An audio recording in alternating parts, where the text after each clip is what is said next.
So you're going X300 every time? Pretty much, only because I know I've used mod lights before. I actually bought a mod light for my primary on my last deployment. I can't remember which one it is, but it's the one with the long throw, narrow focus. And the thought process behind that was we were primarily using it for call outs. And it gets to a point where we've sort of got an individual out of a building. We'll probably do a quick search with the drone, maybe use the dog, that type of thing. But that final confirmation search, bearing in mind we've already gone noisy at this point. Like we've already lined up outside your house with a loudspeaker and called you out. So the game's up to a certain degree. But just having that final confirmation of having dudes coming out of buildings that we know have got history or, you know, previous when it comes to SFES, standard capture belts, the risk versus, you know, compromise factor, the equation, the matrix in there is like, well, if I am at this point and I can put white light on a dude and make sure that I am 100% certain he's not going to clack himself off, then that's probably a better thing to have than trying to be super secret and covert when we've just called you out of your house and there's 40 dudes stood there with a dog, you know. So again, that was kind of my mindset with it. I'm a big fan of white light. I think there are times where white light is definitely an advantageous thing to use. I think if the risk of IED is high, things like back clearances, like you need a decent light, you need the ability. Casevacs, that's another one. The amount of times you've seen people are like, you know, trying to be super tactical on a Casevac or trying to apply, you know, tourniquets to people, whatever it might be. Like you might be out in the middle of a field, but if you need to get a bit of red or white light on, make sure those tourniquets are applied properly. That's going to save the dude's life, rather than trying to be overly tactical in a position where it's not necessary, you know. So I think just a bit of realism with that's always important. But yeah, man, the X300 Surefire, never had a problem with it. Again, you'll see a lot of my kit, it will start to evolve, no doubt. If you ask me this question in a year, I'll probably be running a different pistol, maybe running a different rifle, different optics, different lights. But that's the beautiful thing about being here. It's a bit of a laboratory. I'll get the chance to explore. I've not been able to do that for the last few years or whatever, because you just don't get that freedom when you're in the military, even at a high-end unit. There isn't the freedom that I think people think that we get sometimes. So I'm at a point now where it like really depends on what I'm using it for. If I was to use a one-size-fits-all model that I know I could run in a house with, I know I could protect myself with, and I could drop somebody at 200-300 meters, then I'd probably go for the exact same configuration that DJ's running there. I'd probably go for the Hydra with maybe an EOTech or maybe a T2. Both of those I'm comfortable with, as long as I've got some sort of magnification behind it for that kind of eventuality. But I really wouldn't change too much. I'd have exactly the same setup in terms of configuration. Again, I agree with DJ on the pressure pad for lights. Like, that's a deliberate action to me. Use of white light is something that needs to be considered. When you need it, it needs to be there and ready to go, of course, but the risk of compromise, and you've seen it a million times, whether it's climbing up a bank or slipping down a bank or leaning over to put a charge on a wall, you see it all the time. White light NDs or ADs, whatever you want to say. Clearly that's not good. Clearly that's not appreciated in the squadron. So that to me was a bigger fear than, you know, being half a second slow when I needed white light, because it never really comes that quickly. It's a conscious decision to switch to white light generally. Now that being said, if I'm working domestically in the UK, where compromise is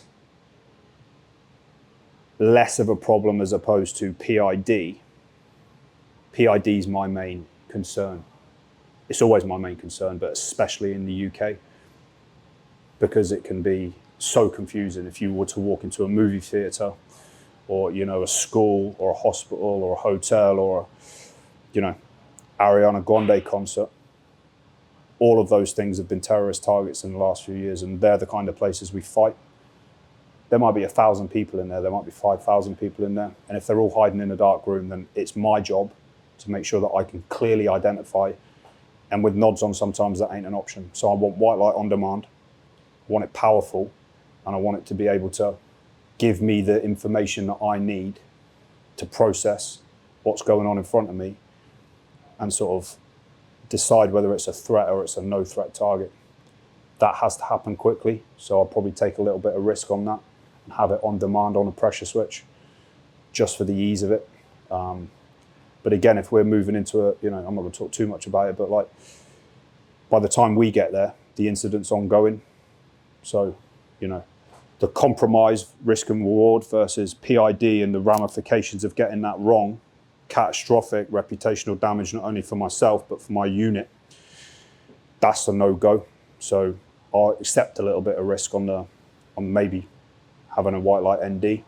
Whereas if I'm overseas and there are no hostages involved and we're on our own timeline and we're basically dictating to the enemy how we're fighting, when we're fighting, where we're fighting, those are the times where I'll probably, you know, being compromised there could be, the risk of that could be way higher. There are no hostages.